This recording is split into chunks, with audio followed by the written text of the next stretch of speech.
any artifacts. The list goes on and on. If you just say the word, I'll up and run. Last time on Trying Not to Sink, we left Beaufort, headed up the ICW to Charleston. We picked up provisions at a local market and explored the French Quarter. We had a wonderful time dining out and bar hopping on East Bay Street. The following day, we headed up to Georgetown for live music and beer gardens, and then continued on our trip, Myrtle Beach.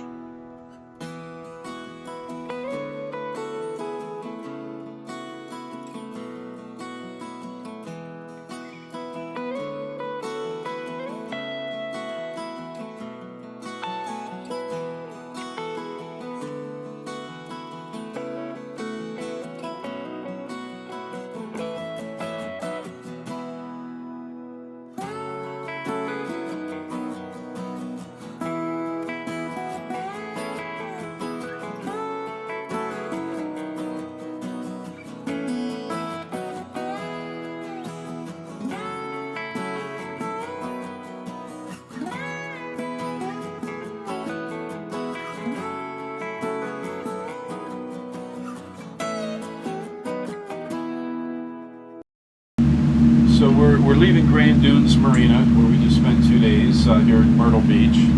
We always like stopping there. It's a real nice marina. The people are really nice, and there's provisions across the street. There's a supermarket that we always go to, and it's a little bit far from downtown Myrtle Beach. It's about a $15 Uber ride.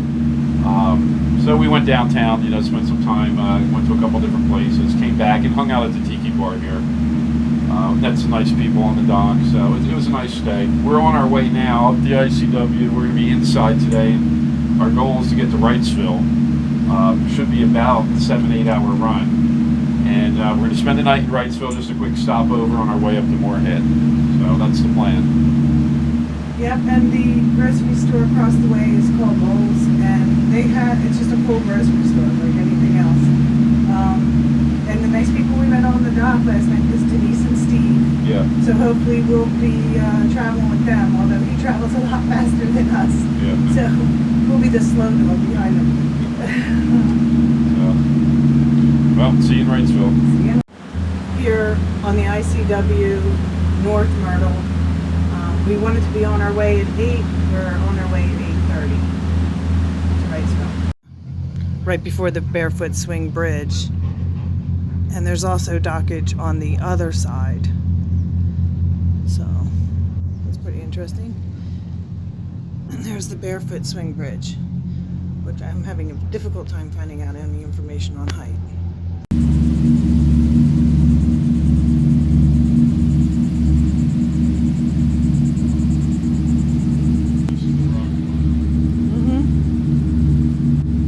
These are all rocks.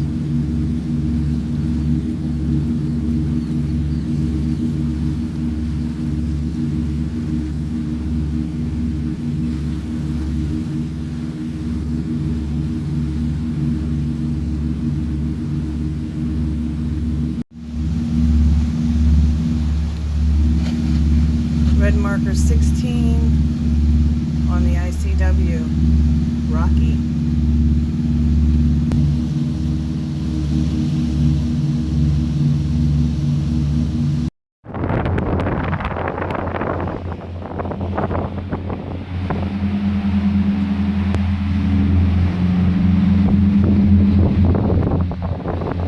It's got jetties on both sides, but it's a pretty easy, direct inlet. No problem.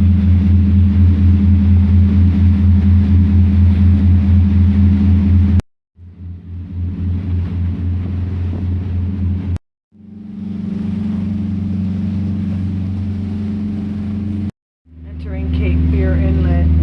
Dun, dun, dun, dun.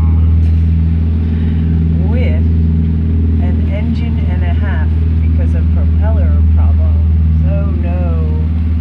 That and Cape Fear, it sounds like a scary mix. Oh no. So we're coming into Cape Fear right now. Been on the water for about 3 hours. On our way out of the Little River Inlet, we hit something, and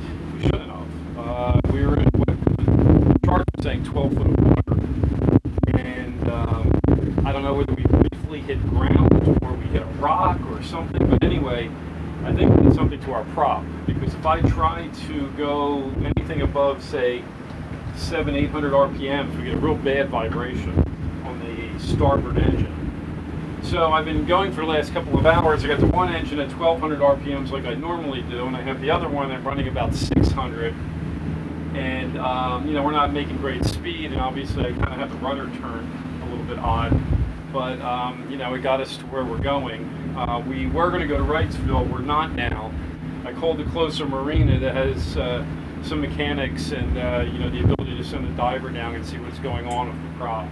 So we're going to pull over in, I guess this is Southport, and see what happens.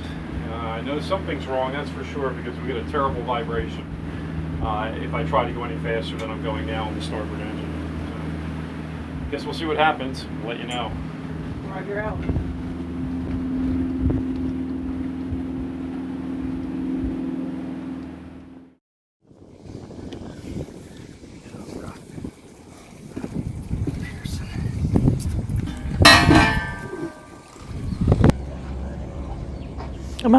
Just that little bit would cause you a good bit too. It's amazing how it makes Sorry. such a difference. Yeah, it does. Oh, there we go. 30-30. Okay, great.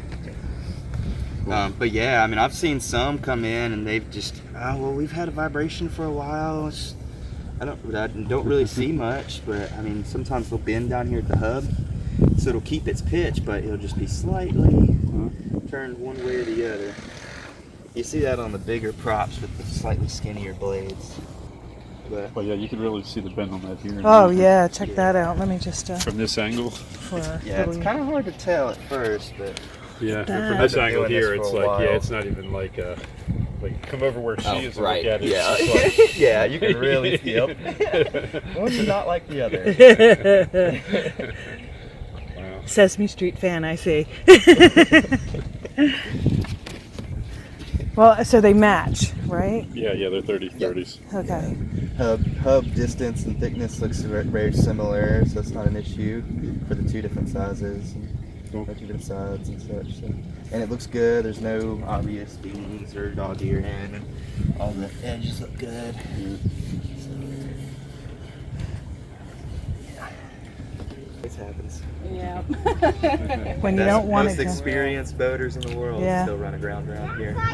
It seems like it's People with there's a gentleman that pulled in. He had two different GPSs reading two different things very slightly, and he was watching them constantly, and he still ran aground. That's what kind of disconcerting. yeah. Across 3 oceans, and we didn't run aground as much as we have in the last month. Yeah.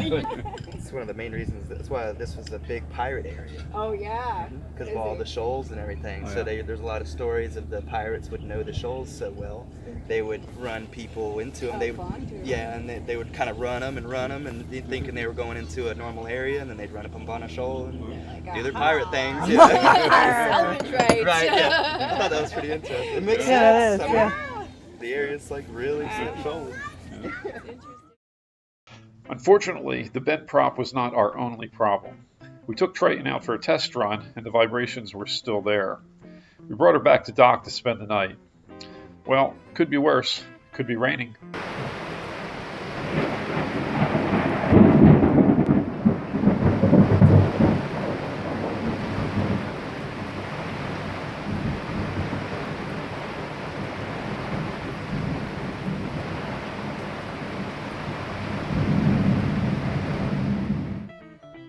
We had no choice but to haul her out of the water to see what was wrong.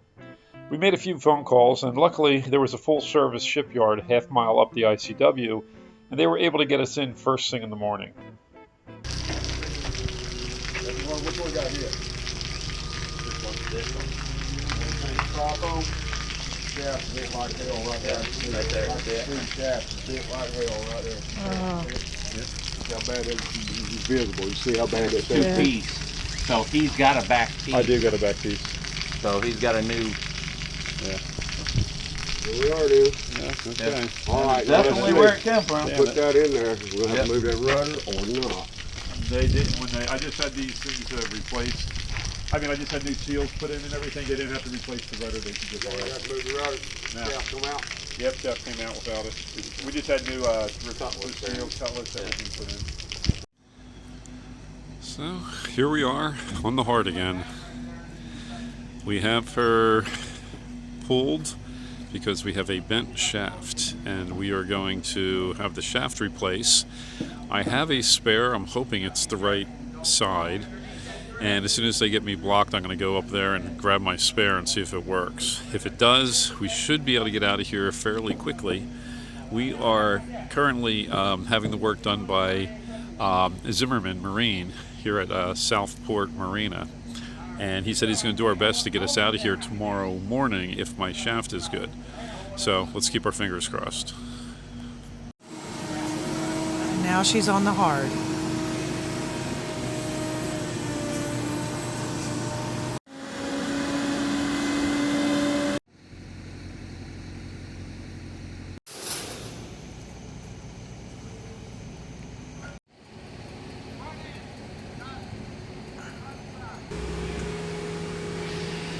So as you see, as I spin this, you can see we have a real big bend right there.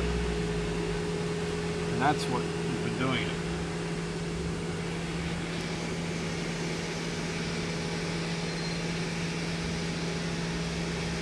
Yeah, you can see the bend.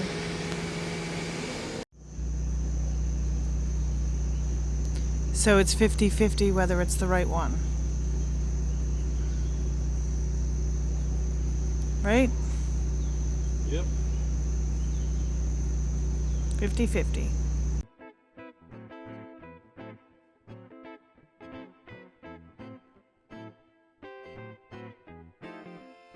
We took a walk to town to pick up some oil and kill some time. Along the way I had an epiphany, which I later confirmed on the boat. We used 3 charts, 1 on the Furuno and 2 on tablets running Navionics. It turned out that there is a setting in Navionics that allows you to offset the depth readings on the chart. One of my tablets had a 5-foot offset plugged in. I have no idea how it happened, but it resulted in one of my charts showing 12 foot when the depth was only 7. Add in 3-foot waves, and I now knew why we hit bottom when leaving the inlet.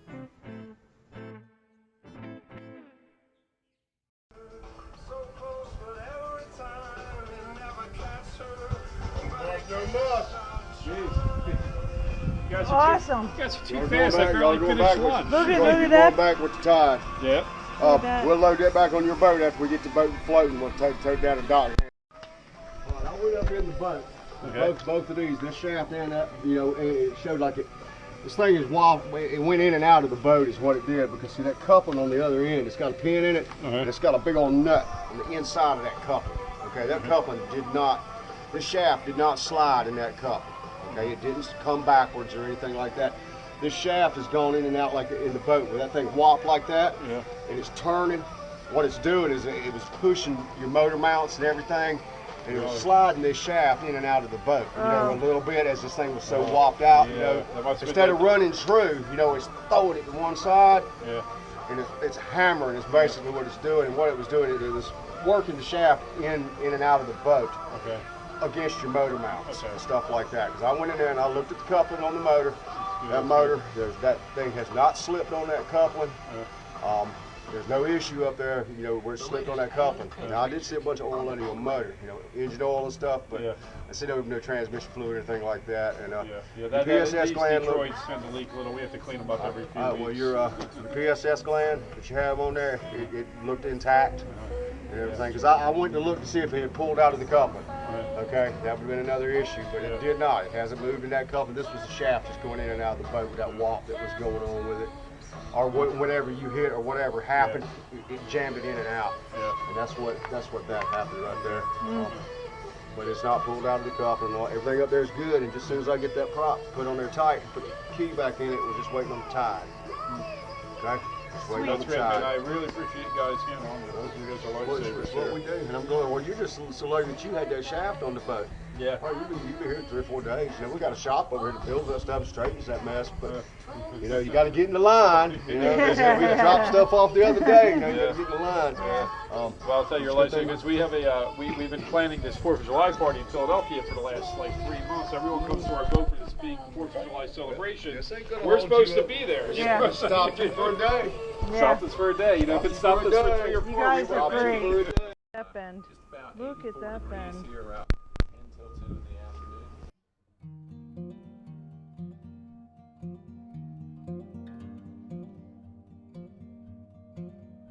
Hey guys, we're here at Southport Marina, where we just had our boat repaired by Zimmerman Marine.